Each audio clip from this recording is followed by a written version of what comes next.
여름에는 여러분 교회에 오실 때 겉옷을 하나 그냥 덥다고 반팔만 입고 오시지 말고 이 공간이 또 어떤 분들은 덥고 어떤 분들은 춥고 그러기 때문에 꼭 반팔을 아니면 그 위에 또 바람 점퍼라도 웃옷을 하나씩 가져오시기를 바랍니다. 오늘 말씀의 제목이 예수님이 전하신 하나님 나라입니다. 한 번만 따라 합시다. 예수님이 전하신 하나님 나라. 다시 한 번만요. 예수님이 전하신 하나님 나라. 줄임말로 새로운 세상. 새로운 세상.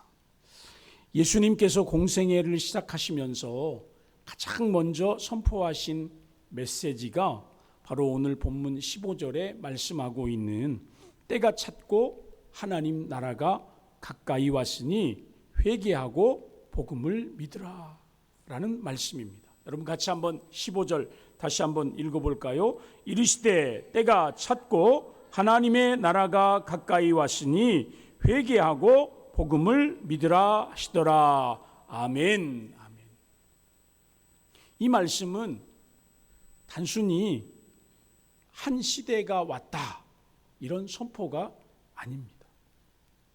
이 말씀은 온 인류의 역사를 완전히 뒤집어 엎을, 요즘은 혁명적인 그러면 좀 이상하니까 혁신적인 복음이고 선포였습니다.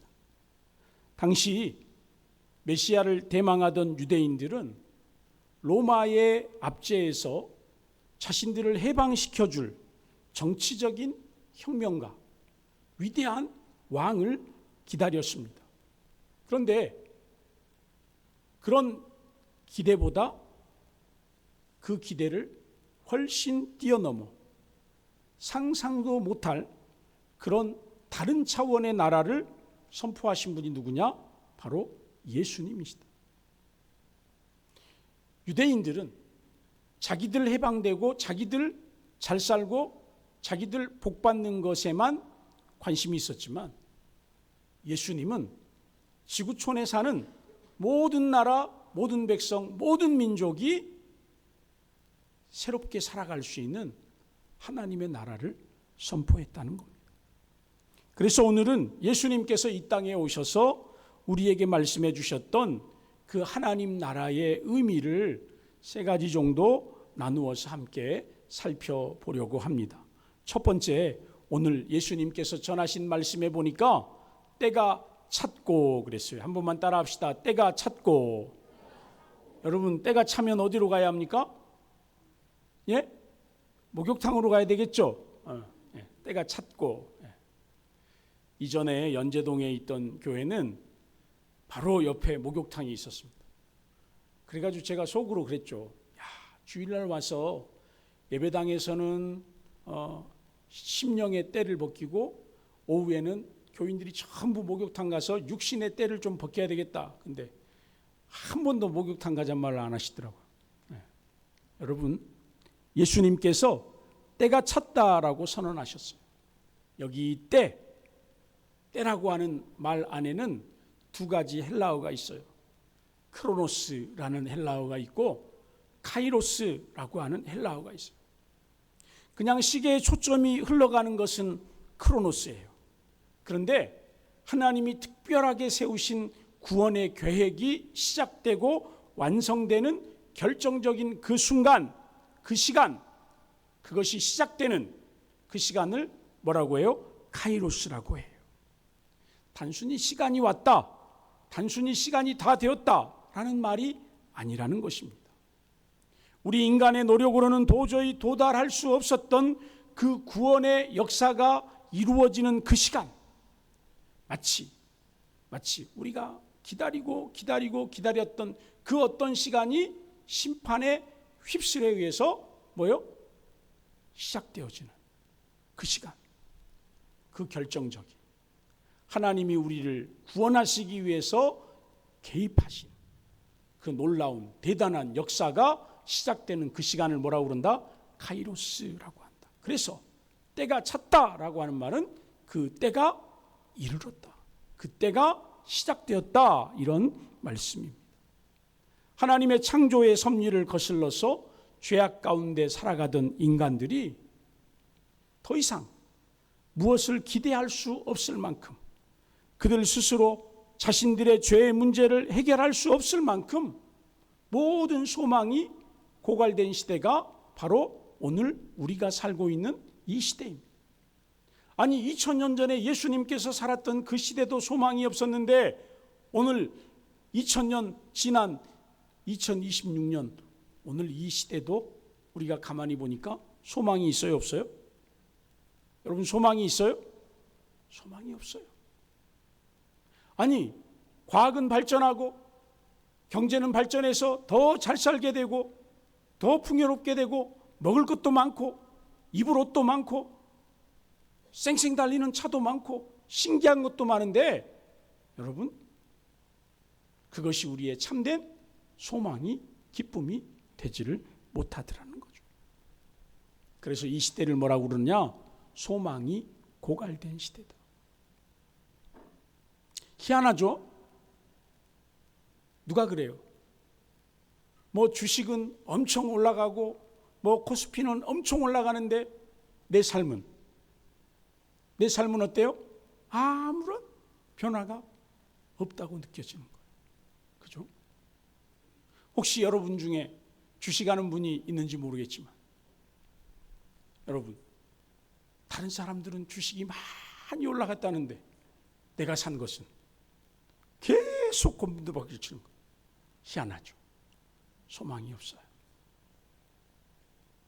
여러분, 마치 풍선에 바람이 가득 차서, 여러분 풍선 불기 해보셨죠? 풍선에 바람이 가득 차서 이제 한 번만 더 숨을 훅 불어넣으면 어떻게 될 것 같아요? 펑 하고 터지고 산산조각 날 것 같은, 마치 인간의 죄악과 탐욕이 가득 차서 넘쳐서 이제는 영원한 멸망과 죽음으로 갈 수밖에 없는 그 시간에 이제 하나님께서 손을 쓰시지 않으면 안 될 것 같은 그 시간, 그 고비, 이 안타까운 상황을 바라보고만 있을 수가 없으셔서 드디어 하나님이 직접 어떻게 하셨다? 개입하셨다. 인간들에게 죄를 회개하고 하나님께로 돌아오라는 구원의 메시지를 선포하기 위해서 하나님의 개입이 이루어진 사건이 바로 어떤 사건이에요? 성육신, 하나님이 인간의 몸을 입고 이 땅에 태어나신 성탄. 그게 뭐예요? 바로 때가 찬 하나님의 시작이에요. 그래서 그 시간을 카이로스라고 해요. 하나님의 때가 되었다. 갈라디아서 4장 4절은 그때를 이렇게 바울이 표현하고 있어요. 때가 참에, 읽어보십시다. 하나님이 그 아들을 보내셨다. 도저히 인간들을 그들이 살아가는 삶의 방법대로 놔두었다가는 다 죽게 생겼다. 그러니까 하나님께서 누구를 보내셨다? 그의 아들을 보내셨다. 하나님은 우리 인간 스스로 자신들을 구원할 능력이 0.0001%도 없다는 것을 너무나 잘 아시기 때문에 그 절망적인 시간에 누구를 보내셨어요? 예수님을 보내주셨어요. 여러분, 창세기 6장에 보면 누구나 다 아는 노아의 방주 이야기가 나옵니다. 노아 할아버지가 하나님의 명령을 따라서 방주를 만들었습니다. 드디어 방주의 문이 닫히기 전에 시간이 다가왔습니다. 여러분, 방주의 문이 닫히는 그 순간 그 안에 들어있던 모든 피조물들은 뭘 받는 겁니까? 구원을 받는 겁니다. 그러나 사진에서 보는 그 방주, 그 거대한 방주의 문이 닫혀진 순간 저 바깥에 있는 들어오라고 그렇게 말해도 듣지 않던 그 모든 피조물들은 방주의 문이 닫히는 순간 어떻게 되는 거예요? 예, 하나님의 심판, 하나님의 멸망이 임하는 참혹한 시간이 되는 것입니다. 바로 그 방주의 문이 닫힘으로 인하여 죽음과 생명이 교차하는 그 결정적인 때가 바로 하나님의 때 카이로스다. 여러분, 우리 인생들 각자에게도 하나님의 때가 있었습니다. 하나님의 때가 있었어요. 내 힘으로 무엇인가를 해보려던 그 모든 계획이 다 무너지고 절망만 남아있던 그때에 하나님이 비로소 우리를 찾아오셨습니다. 우리를 부르셨습니다. 여러분이 예수님을 믿게 된 이것이요, 누군가를 통해서든지 아니면 여러분 마음속에서 자발적인 어떤 그 부르심을 듣고 나오게 되었는지 모르지만 그것을 우리는 하나님의 때가 되었다라고 말하는 겁니다. 하나님이 저와 여러분을 구원하시기 위해서 프로젝트를 시작하셨다. 그래서 어떤 사람은 그 하나님의 때가 오래전에 임한 사람이 있습니다. 오래전에 여러분이 예수님을 믿게 됐어요. 누군가로부터 교회 가자고 부름받았어요. 아니면 나 스스로 나 교회 가야지, 내 의지로 간 것 같지만 그 마음 안에 누가 부르셨어요? 하나님이 부르셨어요. 어떤 사람은 그 하나님의 때가 최근 얼마 전에, 몇 달 전에 그 부르심이 있었습니다. 누군가로부터 부름을 받았든지 아니면 내 스스로 내 마음 안에서 그 부르심이 일어났든지 그때가 온 거예요. 하나님이 여러분을 부르신 때가 온 것이라고. 시간은 다르지만 지금 우리는 하나님의 부르심을 받고 택함을 받아서 하나님의 자녀가 되는 권세를 누리고 있다. 믿습니까? 아멘. 나는 믿음이 아직 겨자씨보다 더 적은데요. 여러분, 무슨 소리입니까? 여러분, 하나님의 자녀 되는 권세가 있다니까요. 믿으시면 아멘 하십시오. 예. 그러나 어떤 사람들은 오늘도 그 부르심을 여전히 완강하게 거부하면서 세상에서 하나님이 없이 죄악 가운데 살고 있어요. 그들에게 방주의 문이 닫히는 순간, 끝장나. 아무래도 이쪽 에어컨을 끄셔야 될 것 같아요. 우리 어르신들이 너무 추워하시니까요. 여러분, 문제는 무엇입니까? 언젠가는 그 부르심이 더 이상 들리지 않고 방주의 문이 닫히는 순간처럼 생명과 죽음이 교차하는 시간이 온다는 것입니다. 따라합시다. 그때가 온다. 그때가 온다. 사랑하는 성도 여러분, 하나님이 우리를 찾으시는 때를 외면하지 마시기를 바랍니다. 하나님이 부르신 그 부르심에 응답하시기를 바랍니다. 응답하시기를 바랍니다. 예수님은 이렇게 말씀하셨어요. 오늘이 은혜 받기 딱 좋은 날이다.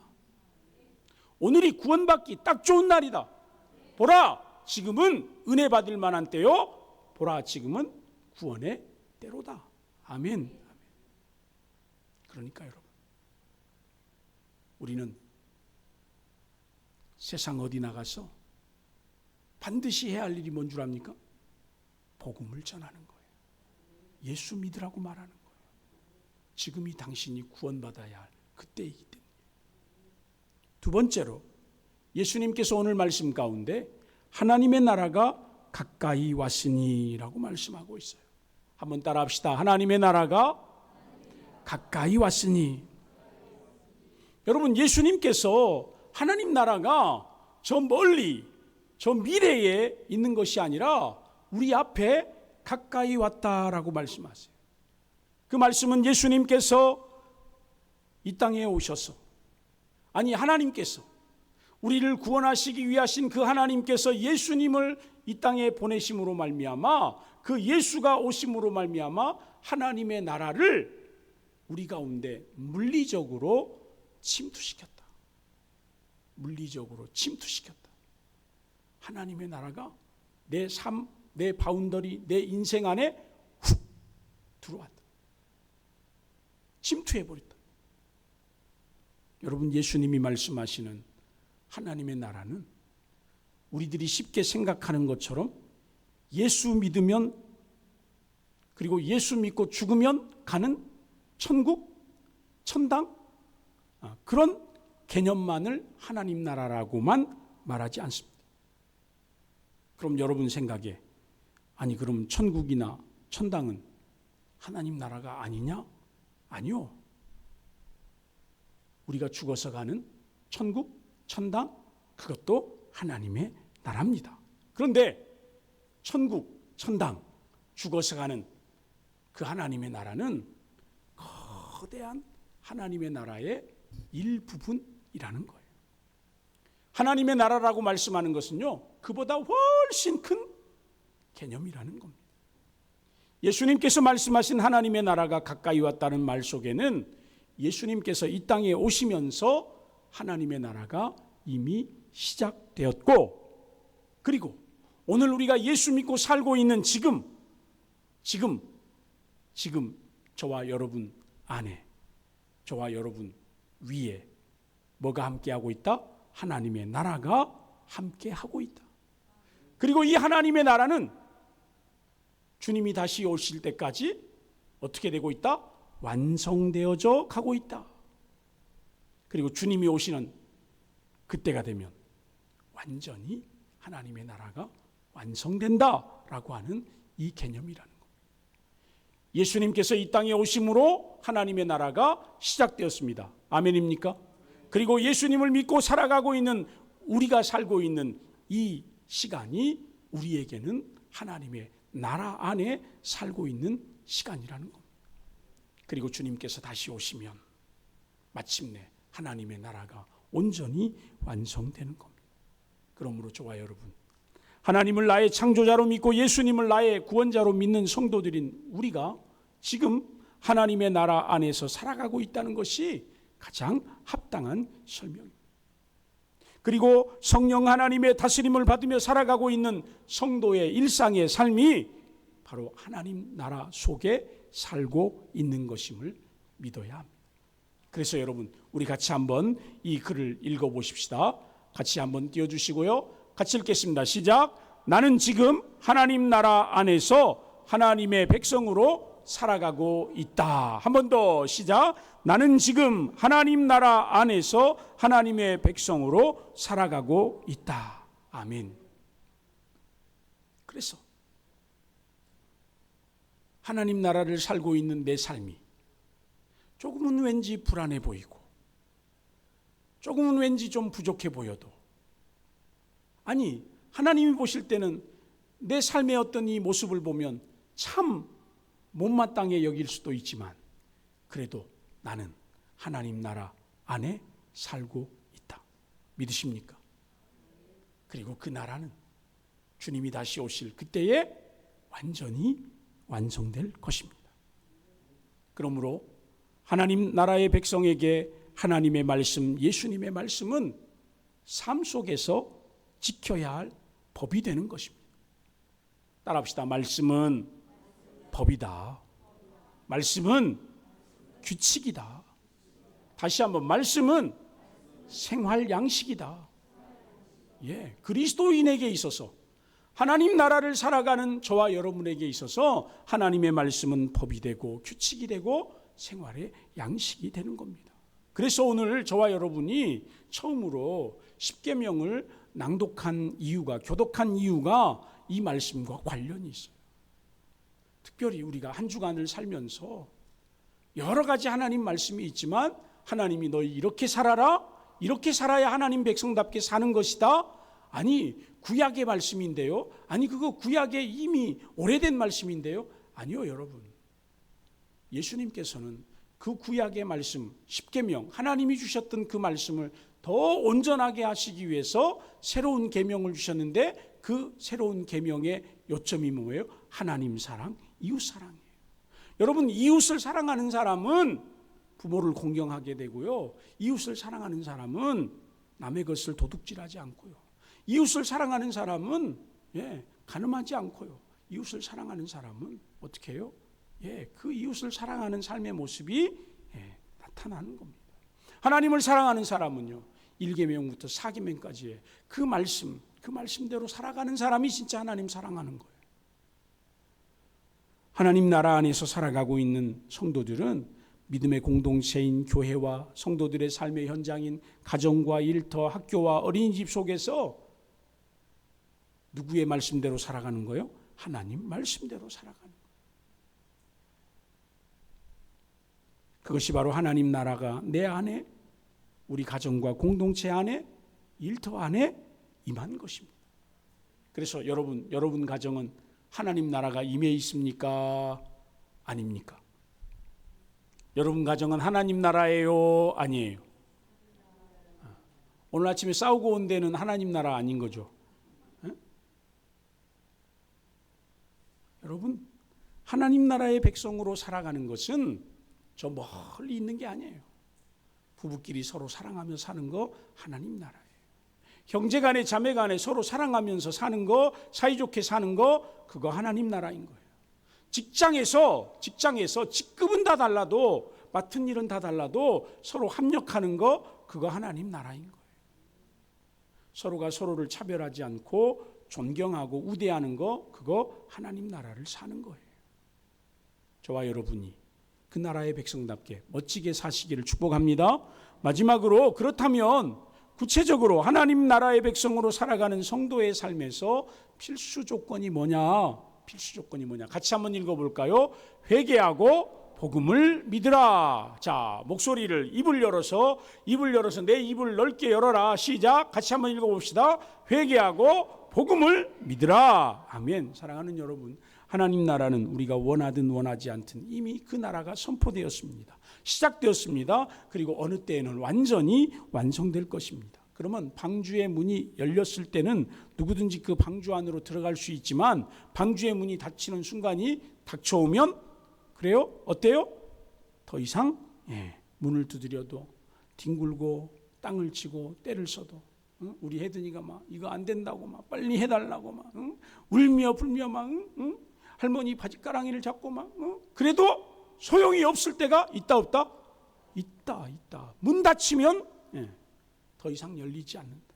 그러므로 하나님 나라가 임했고 언젠가는 그 하나님의 나라가 완성될 것이지만 아직 뭐가 있다? 기회가 있다. 그 나라의 백성으로 살아갈 기회가 있다. 그러니까 여러분, 어떻게 해야 합니까? 복음을 전해야 합니다. 복음을 전해야 하고, 믿지 않는 사람들 그 복음을 듣고 회개하고 예수님을 구주로 믿으며 하나님을 창조주 아버지로 믿으라고 따라합시다. 복음을 전합시다. 온전한 복음을 전합시다. 여러분, 회개한다는 거요. 회개한다는 거 메타노이아라고 헬라어로 그러는데, 여러분, 회개한다는 것은요, 단순히 내가 잘못한 죄, 내가 잘못한 실수를 뉘우치거나 후회하는 정도의 상태를 말하는 게 아니에요. 여러분, 회개한다는 것은 예수님께서 말씀하신 회개는 이전에는 내가 왕이었고 내가 주인이었고 내 맘대로 살았던 그 삶의 가치관을 잘못했구나, 그렇게 하면 안 되겠구나 라고 뉘우치는 것이 회개가 아니라, 그 삶이 완전히 뒤집어져서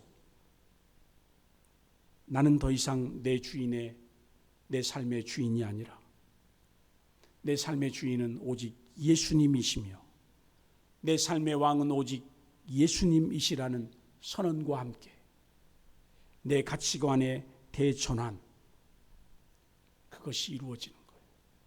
그래서 이것을 뭐라고 말하느냐? 통치권의 이양이다. 여러분, 같이 한번 읽어봅시다. 그 다음을 같이 읽어봐요.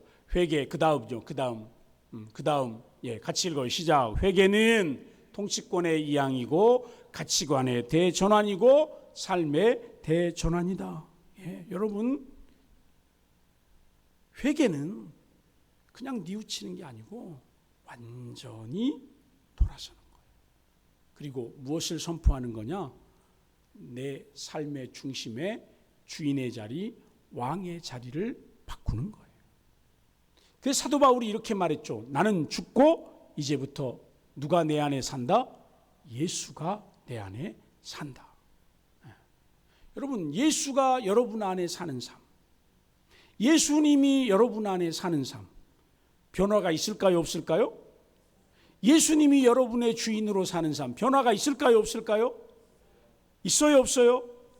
그 변화가 무서워서 회개를 똑바로 안 하는 사람들이 이 안에도 겁나게 많아요.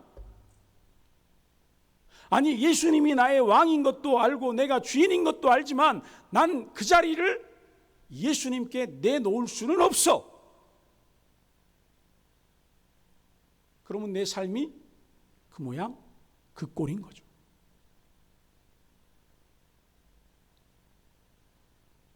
이제는 내가 없고 그 주인의 자리에, 그 왕의 자리에 이제는 내가 없고 오직 예수님만 그 자리에 계실 때 내 삶에 개혁이 일어나는 거예요. 혁신이 일어나는 거예요. 예수님을 내 마음의 중심에 왕으로 모셔야 합니다. 그리고 그분의 말씀을 따라서 철저하게 순종하며 살아갈 때 그때 진짜 내가 그분의 백성이 되고 그분의 자녀가 되는 거예요. 그냥 뭐 성경책만 들고 다닌다고, 교회만 다닌다고, 아니 내가 매주일마다 와서 헌금 꼬박꼬박 했는데, 여러분 그거 가지고 우리가 하나님의 백성이 됐다, 하나님의 자녀가 됐다, 여러분 그건 착각입니다. 착각이에요. 내 삶이 뒤집어져야 돼. 마태복음 13장 44절에서 46절 말씀을 보면 예수님께서 하나님 나라를 발견한 사람들이 그 나라의 백성이 되고자 해서 자신들의 모든 것을 투자하여 그것을 얻고자 하는 모습을 비유로 말씀하신 적이 있어요. 그 중에 첫 번째가 밭을 갈던 소장농의 이야기입니다. 밭을 갈던 소장농이 땅속에 감추인 보화를 발견하고서 그것을 아무도 모르게 잘 덮어두고는 있는 돈 없는 돈, 장롱에 숨겨둔 거, 어머니에게 조금 유산 받은 거 다 모아가지고 뭘 샀다? 저 돌밭을 샀다. 아유, 미련한 거. 돌밭을 왜 사냐? 돌밭을 샀어요. 근데 저 돌밭 안에 뭐가 있어요? 보화가 있어. 여러분 같으면 사겠어요, 안 사겠어요? 사요? 사람들이 다 미련하다고 그러는데, 아유, 저 미련통이 예수를 왜 믿어? 근데 그 농부는 샀다. 여러분, 좋은 진주를 구하러 다니는 장사꾼이요, 드디어 값진 진주를 하나 발견했어요. 그래서 있는 돈 없는 돈, 자기 그동안 찌고 차고 다녔던 이 가짜들 다 18금 이런 거 다 팔아가지고, 와, 또 이렇게 또 보여주면서 나 금 있다고 자랑하시는 우리 신권사님, 번쩍번쩍 그거 다 팔아서 뭘 샀다고요? 그 진주를 샀다고. 뭔 돌밭을 사? 진주 하나를 샀다니까. 저 보이잖아, 진주 하나를 샀다고. 그러니까 다른 사람들이 아이고 참 미련. 근데 이 진주의 값어치를 아는 사람은 내 삶을 들여서 그것을 산다. 그게 누구다? 그게 누구다? 그게 바로 여러분이다. 아멘? 여러분 안에 누가 계세요? 예수님이라는 보화가 있잖아요. 예수님이라는 진주가 있잖아요. 그분이 나의 왕의 자리에, 나의 주인의 자리에 있잖아요. 여러분,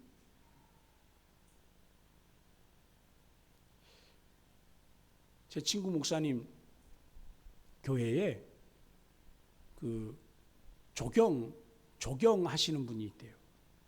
그런데 그 조경하시는 분들은요, 이렇게 산을 보고 산속에 진짜 귀한 나무가 있잖아요.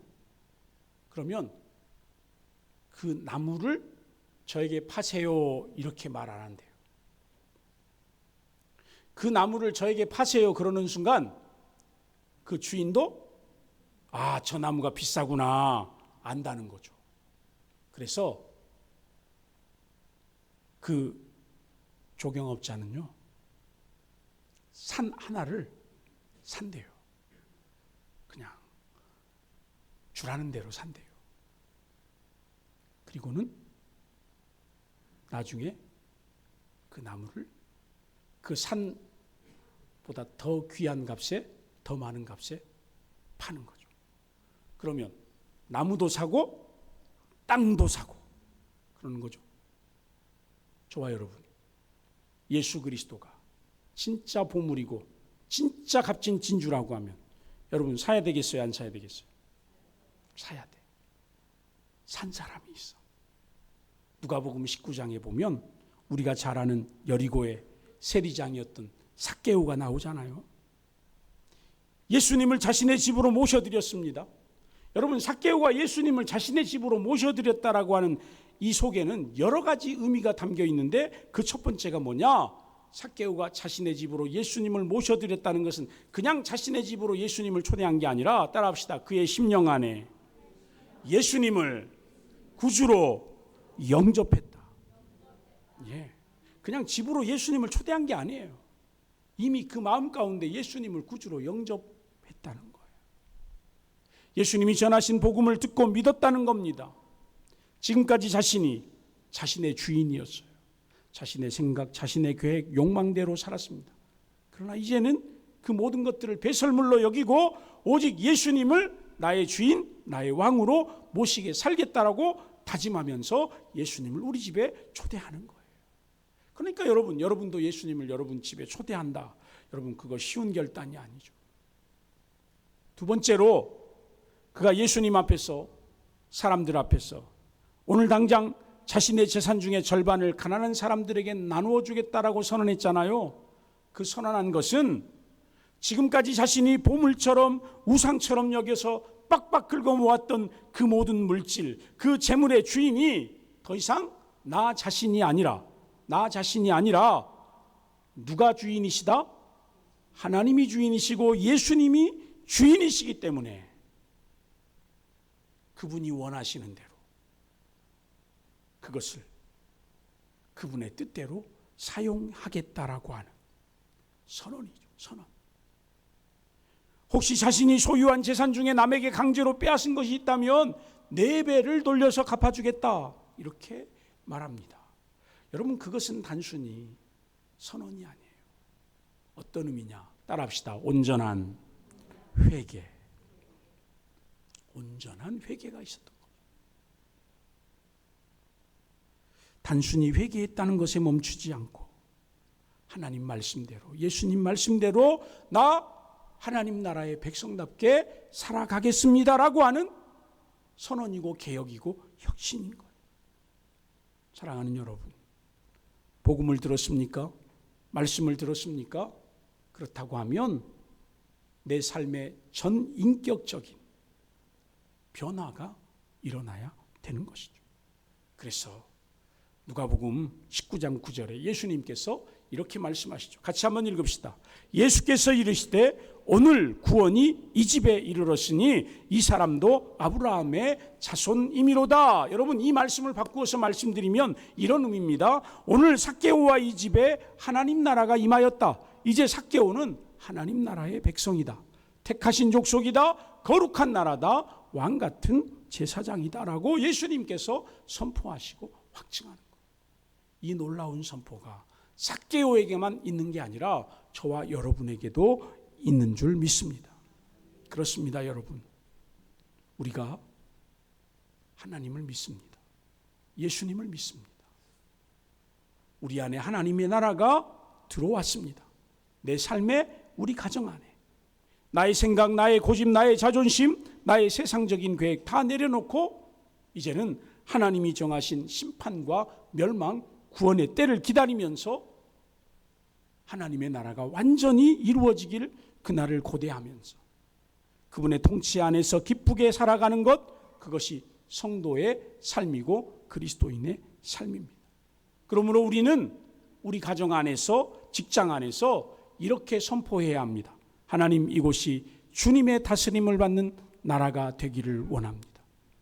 하나님, 오늘 나를 보내신 이곳에서 하나님의 백성답게, 하나님의 자녀답게 순종하며 살겠습니다라고 기도하고 선포해야 합니다.